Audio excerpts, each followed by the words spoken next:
Well, KitchenAid engineers, that's going to be a problem. So in the late 2010s, KitchenAid actually replaced this push rod right here from metal to plastic, and as you can tell, they melt. Now luckily for you guys, I noticed that this was going to be a problem, and I've had these remanufactured in metal. And much like this rod, it makes my heart melt that they would even allow this. Let me show you how to change it. So KitchenAid makes about 3 million machines a year, and for the last 5 years they've been putting plastic in there. I'll let you do the math on that one. And that is why I came out with this really nice metal version. Now I upgrade every machine before it leaves my shop if it has a plastic one because it's just unacceptable. Let's change it. Now we do have to disassemble a little bit. We're going to take a flathead screwdriver right on the edge of this drip ring and we're going to tap it out of place. Now I used a rubber mallet to tap it. It's now ready to just pull down and away. Then we're going to tap out this planetary pin. And with that pin out, the planetary just pulls away like so. We're also going to need to pop off this back cap right here, as well as these 2 screws for the beauty band. Now that she's bearing it all, we got to remove all 5 of these screws around the planetary. There's 2 on the body here, and then 1 on the back on each side. So before we take this thing apart, you see this oily reflection right here? Well, yeah, that's oil. I'm 100% convinced that the reason that they switched to a white grease, not because it's more food safe, but when it leaks, you can't tell because it's clear. Old stuff used to leak out like Dookie Brown. And that means less complaints because people can't tell that their machines are leaking. Don't get it twisted, it is not a design flaw. These machines do leak. It is normal. They always have. That's why they need to be regreased every few years. In fact, back in the good old days, they actually used to send a maintenance schedule in the manuals with the mixers when you got them. Now that means they either think that we're too stupid to service them, or they don't want you to service them, they just want you to buy a new machine.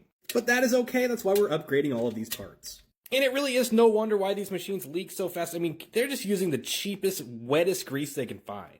We really do offer a much more superior product. Look how thick this stuff is. If you're getting grease from literally anywhere else, this is the crap that you're getting here. We gotta quit putting cost in front of quality. Speaking of quality, here is that plastic push rod. Now you can see why these things melt, right? This is the field assembly in the motor armature. It's sitting right on top of these hot coils. Now this is supposed to be heat blocking tape, but I mean it just still gets so hot that it just melts right through that. Let's swap it. We are gonna have to pop all of these clips off. Now there will be 8 of those in totality. Then we need to go ahead and remove this spring right here. And we're going to need to remove these 2 screws as well. And that's going to allow us to remove this speed plate. Now removing this push rod is quite simple. First we have a spring right here. You see it just zigzags down into place like so. We're just going to pull it, turn it out. Then we're going to put a little downward pressure on this rod right here to pull it out of the way. And then like my father should have done, we're going to pull out. Now regardless of this melts or not, look at that bend that it already has in it. Not looking good.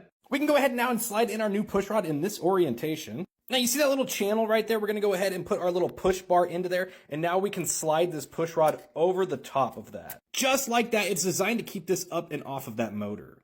Now if you look right here, this is a little pin. We just got to get these 2 lined up and sat into place like so. We now have a working speed rod. Let's go ahead and pop our speed plate back into place here real quick. And then we'll go ahead and drop our spring back into place. There's that push rod right here. This is how it installs right through there. We'll grab onto our spring and we will lock it back down into its position. And then put our heads back together. Oh, she's looking good. Now we need to go ahead and put our clips back into place. They are labeled red, white, blue, black, white, and black.